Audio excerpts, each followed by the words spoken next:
¿Qué pasa cuando el sueño de ser madre choca de frente con una realidad que nadie espera? Hoy nos sumergimos en la historia de Loli Cabra Fernández, un viaje a través del autismo de su hijo que la llevó a tocar fondo para, después, renacer con una fuerza y una sabiduría que lo cambian todo. Y es que el libro arranca con esta dedicatoria tan potente. Desde la primera página deja clarísimo su propósito: compartir una experiencia muy dura para intentar, en la medida de lo posible, hacer más fácil el camino de otros. Es toda una declaración de intenciones. La historia de Loli empieza, como muchas, con una alegría inmensa. El sueño de ser madre por fin cumplido. Primero con su hija Chris y después con el pequeño Alex. Unos comienzos que ella misma describe como de pura felicidad. Los primeros días de Alex, de hecho, parecían de cuento. En sus propias palabras, era un bebé muy tranquilo que comía y dormía muy bien. Su calma llenó a la familia de paz y reforzó esa sensación de que todo era simplemente perfecto. Pero claro, ese paraíso empezó a resquebrajarse poco a poco. Y lo curioso es que la primera voz de alarma no vino de casa, sino de la guardería. Fue la educadora la que notó los cambios. Alex ya no fijaba la mirada, empezó a ser muy selectivo con la comida y, lo más preocupante, esas primeras palabras como mamá o papá se esfumaron. Aquí es donde empieza un camino totalmente nuevo y lleno de incertidumbre. Con el tiempo llegó el diagnóstico oficial: trastorno generalizado del espectro autista. Y de repente la familia se vio inmersa en un mundo completamente desconocido, un laberinto de médicos, de especialistas, de muchísima confusión. Un camino, como lo llama Loli, lleno de piedras.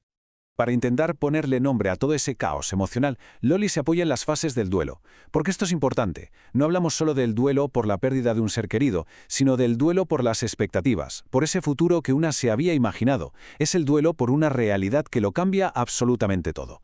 Y en medio de todo ese proceso aparece un monstruo: la culpa. Esta pregunta, ¿por qué a mí?, le taladraba la cabeza constantemente.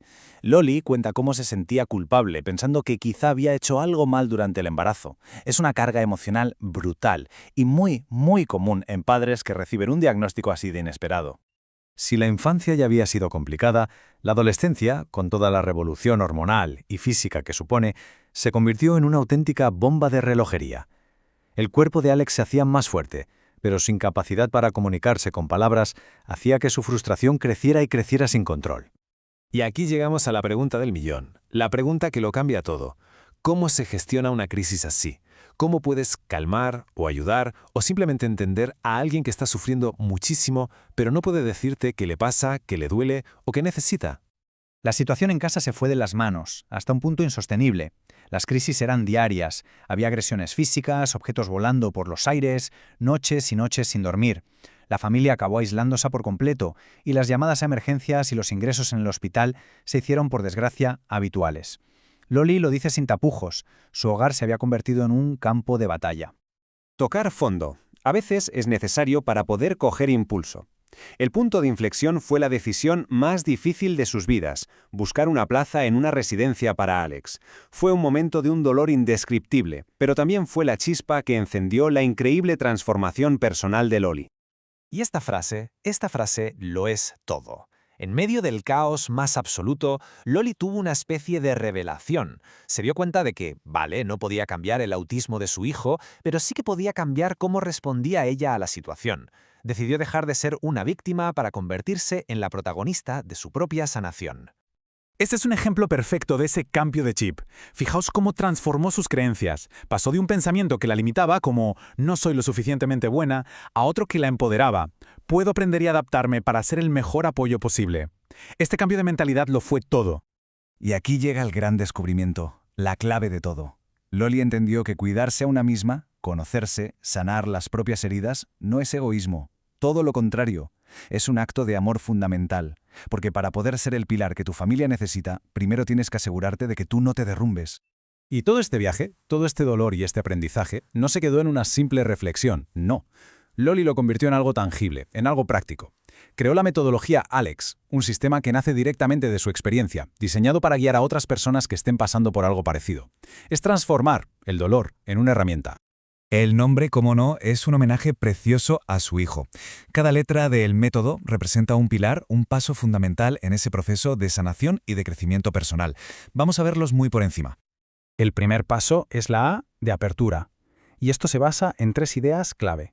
aceptar la realidad tal cual es, sin pelearse con ella, prestar atención a las propias necesidades, que muchas veces se olvidan, y, por supuesto, el autocuidado como una prioridad absoluta. Como herramienta práctica, por ejemplo, propone la meditación. Luego tenemos la L de libertad. ¿Libertad de qué? Pues de esas cargas tan pesadas como el estrés crónico, la culpa o el miedo que te paraliza. Para ello, una herramienta muy potente que propone es la escritura terapéutica, una forma de sacar fuera todo eso que llevamos dentro. El tercer pilar es la E de emociones. Y aquí la clave es la educación emocional. Vamos, aprender a ser una especie de detective de lo que sentimos por dentro. Reconocer, entender y gestionar nuestras emociones para poder sanar las heridas, tanto las del pasado como las del presente. Y por último, la X.